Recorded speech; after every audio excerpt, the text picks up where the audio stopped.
آج ہم کیا اپنے امام کی سیکیورٹی کے لیے کچھ کر رہے ہیں؟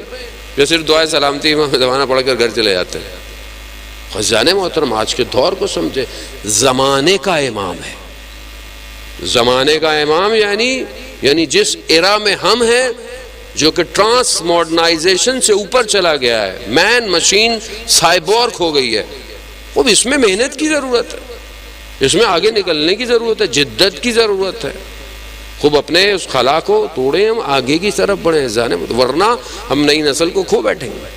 جب آپ اس کے لیے کوئی چیز پرووائڈ نہیں کریں گے، صرف روکتے رہیں گے تو جب آپ بچے کو بولے یہ نہیں کرو تو وہ کیا کرے؟ اس کو آلٹرنیٹ تو آپ کو دینا پڑے گا۔ بچے کو بولو بیٹا یہ نہیں پڑھو، اچھی نہیں ہے، تو پھر اس کو اچھی کتاب دینی پڑے گی، تو پھر اس کو اچھی کتاب دیں، اس کو سٹوری دے، اس کو اچھے قصے سنائے، اس کو فکشن کریٹ کرے تاکہ وہ ڈیزائن کر سکے۔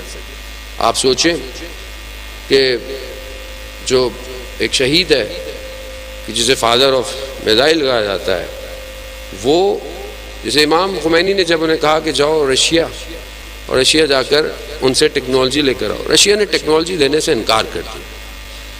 اب یہ واپس آیا تو ان کو بہت زیادہ جو تھا وہ دکھ تھا کہ میں امام کی خدمت میں کیسے جاؤں۔ یہ فوراً مشہد مقدس امام کی زیارت پہ چلا گیا، امام کی زیارت کی، امام سے توسل کیا، واپس آیا۔ واپس آ کر اس کی بچی بہت عرصے سے کہہ رہی تھی کہ یہ میں نے ایک ڈرائنگ بنائی ہے، اس ڈرائنگ کو صحیح کر لیں۔ بار بار وہ یہ کہتی ہے، چھوڑ دیتے تھے۔ اس نے بولا چلو بچی ہے دیکھیں۔ جب اس نے بچی کو ڈرائنگ بنا کر دی اور اپنے اس کیفیت میں تھا، جو ڈرائنگ بنی وہ میزائل کا پورا نقشہ تھا۔ وہ خدا خود مدد کرتا ہے ذہن محترم جب آپ توسل کرتے ہیں امام کی بارگاہ میں، اور وہ آج اس کی قبر کے اوپر لکھا ہوا ہے فادر آف میزائل۔ خوب یہ جتنے بھی دنیا میں دائیں بائیں لگ رہے ہیں ہر جگہ، اصل بنانے والا وہی ہے۔ عزیزان محترم، خوب جب آپ اپنے خول سے باہر نکلیں گے تو امام جس کا صاحب زندہ ہو انہیں پریشان نہیں ہونا چاہیے۔ ابو الحسن اصفہانی کا واقعہ، بہت بڑے عالم دین اپنے زمانے کے مراجع تقلید تھے، نجف کے اندر ایک گاؤں دیہات میں رہنے والے تھے، اور وہاں سے اصفہان پڑھنے آئے۔ کسان کے بیٹے تھے، کہا میں پڑھنا چاہتا ہوں۔ آئے، والدہ نے کہا والد سے کہ جا کر اپنے بیٹے کی حالت دیکھ۔ شدید سردیوں کی کہتے ہیں راتیں تھیں۔ مدرسے میں جب پہنچے اپنے بیٹے کے پاس تو حجرے میں دیکھا کچھ بھی نہیں ہے، نہ کوئی چیز ہے روشن کرنے کے لیے، نہ کوئی گرم کرنے کے لیے، کچھ بھی نہیں ہے، کوئی ایسی چیز نہیں ہے۔ تو اپنے بیٹے پہ ناراض سے ہوئے کہ اس سے تو بیٹا بہتر تھا، گاؤں میں کچھ دو لقمے تو مل جاتے تھے۔ ان کا بڑا دل ٹوٹا۔ یہ مدرسے کے صحن میں آئے، انہوں نے امام زمانہ سے توسل کیا، کہا مولا میں تو آپ کی نوکری ہے، مجھے ہر چیز قبول ہے، مجھے ہر چیز منظور ہے جیسے بھی ہو، مگر میں آپ کی نوکری نہیں چھوڑ سکتا۔ تو میں والد کو کیا کہوں؟ ارے باپ شریعت میں بہت بڑا مقام رکھتا ہے۔ یہ کہہ کر ابھی گئے تو مدرسے کے خادم نے کہا کہ سید کوئی دروازے پہ کھڑا ہوا ہے۔ جیسی دیکھا اب یہ تو پہچان نہیں پائے، وقت کا امام خود موجود ہے۔ چیزیں دیں، کچھ آذوقہ دیا، کہا کہ کمرے میں فلانی جگہ ایک شمع ہے، اس کو روشن کرنا، روشنی بھی ہوگی اور گرماہٹ بھی ہوگی، اور کچھ چیزیں باقی بعد میں، اور ہاں اپنے والد سے کہنا ماں صاحب دارین، ہمارا صاحب زندہ ہے۔ یہ کہہ کر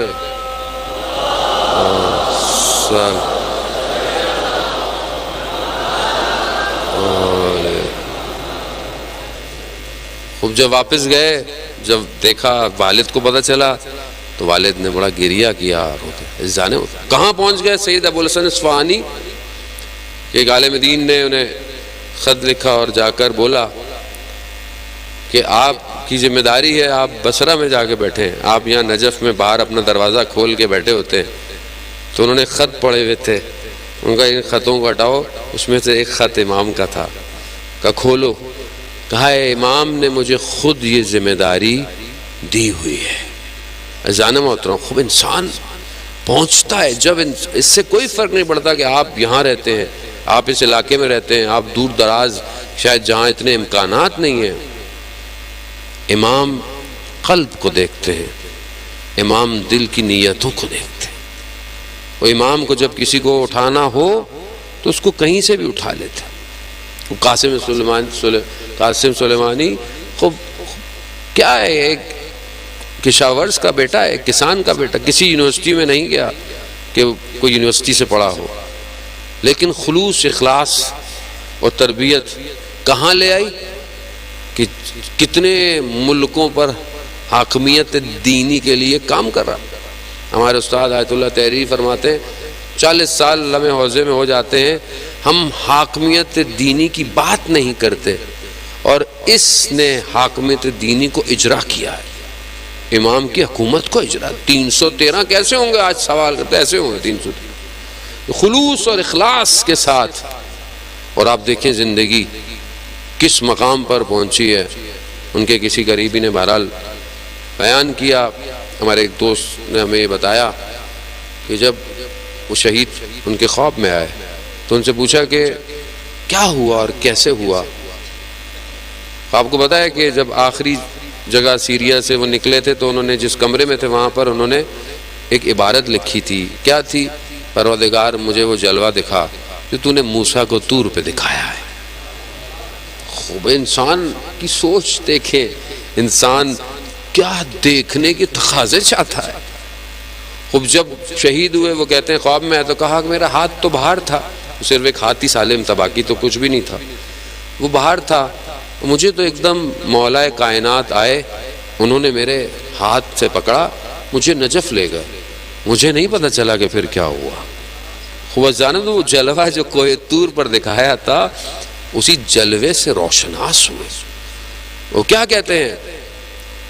ہم مکتب امام حسین کے شاگرد ہیں، یہ عزاداری، یہ مجلس، یہ بیداری ہے، یہ ہے جس نے قوموں کو زندہ رکھا ہوا۔ ہمیں شاید اس کی اس طرح قدر نہ ہو کیونکہ بہرحال ہم شاید یہیں پیدا ہوئے۔ ایک خاتون جو برٹش میں کنورٹ ہوئیں اور وہ جب مسلمان ہوئیں تو وہ ادھر ادھر گئیں، جس کے پاس جاتی تھیں وہ اس کی برائی کرتے تھے، اس کی برائی کرتے تھے، کوئی بہت پریشان، کسی ایک طرف کہا کہ نہیں ان کی طرف نہیں جانا، یعنی ان کی طرف نہیں جانا، ہر کوئی روکتا رہا۔ ایک دن انٹرنیٹ کا دور ہے، یوٹیوب کا دور ہے، بیٹھی ہوئی تھی تو کوئی مجلس سامنے ہے تو انہوں نے کہا کیا ہے، ٹرائی کرنے میں کیا ہے، کوئی دیکھ تھوڑی رہا ہے۔ جیسے ہی انہوں نے دیکھا تو کوئی گفتگو ہو رہی ہے اور حضرت خدیجہ پہ کوئی گفتگو تھی، تو اتنی وہی کہ خاتون کی اتنی ڈگنیٹی، اتنا احترام یہ بیان کر رہے ہیں۔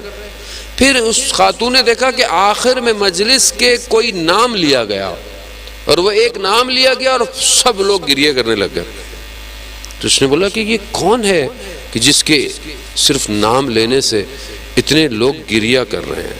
بس حسین، ان الحسین مصباح الہدی و سفینۃ النجات۔ آج بھی حسین ہدایت کا چراغ ہے۔ بس ایک نام پر ریسرچ کی اور جو ہے وہ اہل بیت کی چاہنے والی ہو گئی۔ عزیزان وطن، خوب ہم اپنے آپ کو متوجہ کریں، ہمارا اصل وارث زندہ ہے۔